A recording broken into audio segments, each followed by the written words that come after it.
Imagine your home going up in flames, but the real horror begins when 5 of your children vanish without a trace. Was it an accident? Or something far more sinister? This is the true story of the Sodder family, a case so chilling and mysterious it still haunts America to this day.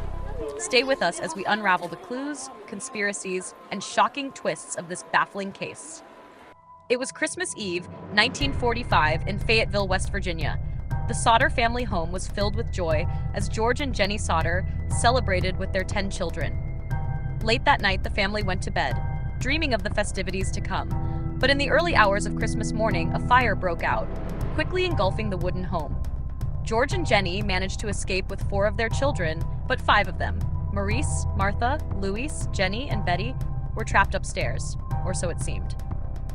George tried desperately to save his children, but the fire raged too fiercely.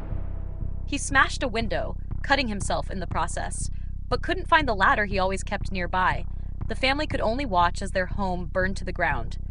By morning, the fire was extinguished, but something was deeply wrong. There were no remains, no bones, no ash, nothing, to suggest the 5 children had perished in the flames.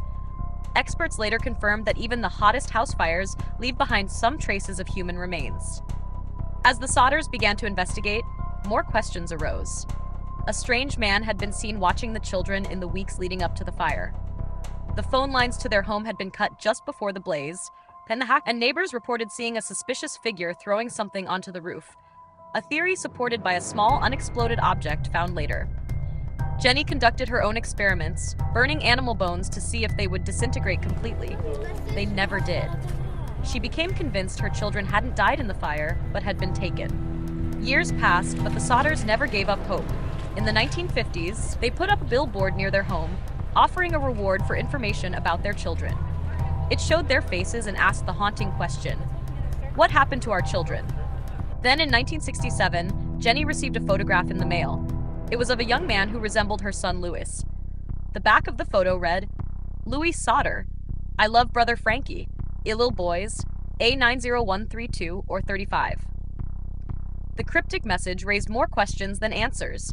Was this truly her missing son? And if so, why hadn't he come home? To this day, the fate of the Sodder children remains unknown. Some believe they were kidnapped as part of a human trafficking ring. Others think George's outspoken political views made him a target and his children were taken in revenge.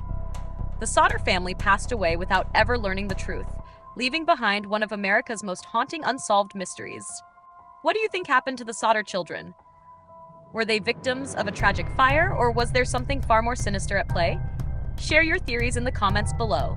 If you love true crime and unsolved mysteries, hit like, subscribe, and turn on notifications for more chilling stories from history.